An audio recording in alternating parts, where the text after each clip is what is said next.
definitely ask Narendra Modi. Myself and Narendra Modi will resign and will ask public mandate. He has promised 2 crore jobs for every year. 12 years he has to give 24 crores employment. He has said, go through manifesto. He has promised that farmers' income double.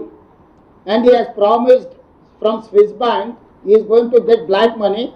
He is going to distribute 15 lakhs each individual poorest of the poor account.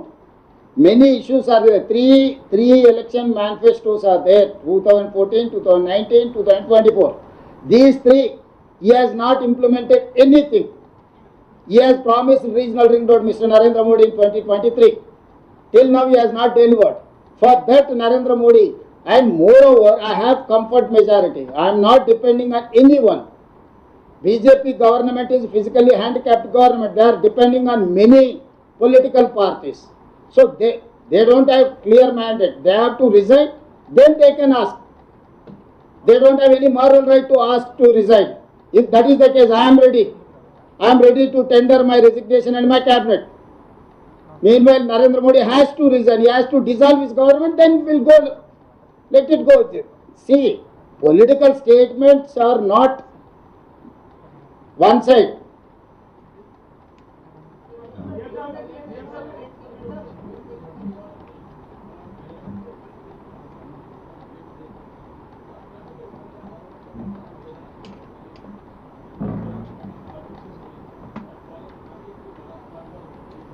అన్ని కాగితాలు ఉన్నాయి. అన్ని నేను ఏం చెప్పినో 100% black and వైట్లో agreements ఉన్నాయి, correspondence ఉంది, టోటల్గా ఉంది.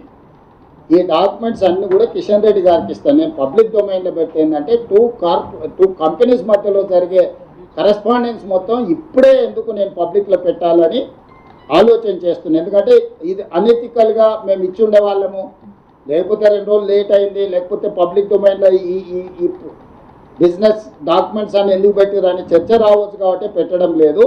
Every document is there. అందుకే నేను చెప్పిన కిషన్ రెడ్డి గారికి అనుమానం ఉంటే మొత్తం తెలంగాణలో ఉండే లోక్సభ రాజ్యసభ ఎంపీలను పిలిచి పవర్ పాయింట్ ప్రజెంటేషన్ సెక్రటేరియట్లోనే ఇస్తా.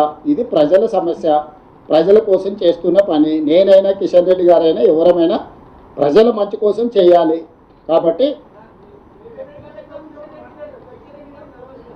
కలిస్తే ఎందుకల్లా అపాయింట్మెంట్ ఇప్పి నువ్వే ఫిక్స్ చేసుకోండి, ఎప్పుడో టైం చెప్పు. నేనే కాదు, మా మంత్రులను కూడా తీసుకొని వస్తాం. మా హైదరాబాద్ రంగారెడ్డి జిల్లా ఇన్ఛార్జ్ మంత్రులు, నేను, మా ఎమ్మెల్యేలు అందరం కలిసి వస్తాం. కిషన్ రెడ్డి గారు ఎప్పుడు చెప్తే అప్పుడు వస్తాం. నాకేం పోయినా కదా, ఆయన ఇంటికి కూడా పోయి కలిసి వచ్చిన 2 సార్లు ఢిల్లీలో, తెలుసు కదా. నేను ప్రజల పని మీద ఎవరి దగ్గరికైనా వెళ్తాను. నాకు అట్లాంటి భేషజాలు లేవు. పైరవికి వెళ్ళాలంటే మనం మోమాట పడాలి, కానీ ప్రజల సమస్యల మీద వెళ్ళి కలవడానికి మనకేంది. నీకే బాధ్యత ఇస్తున్నా. ఎప్పుడైనా నువ్వు అపాయింట్మెంట్ ఫిక్స్ చేయి, నేను వస్తా, కలుస్తా, వివరణ ఇస్తా. ధన్యవాదాలు.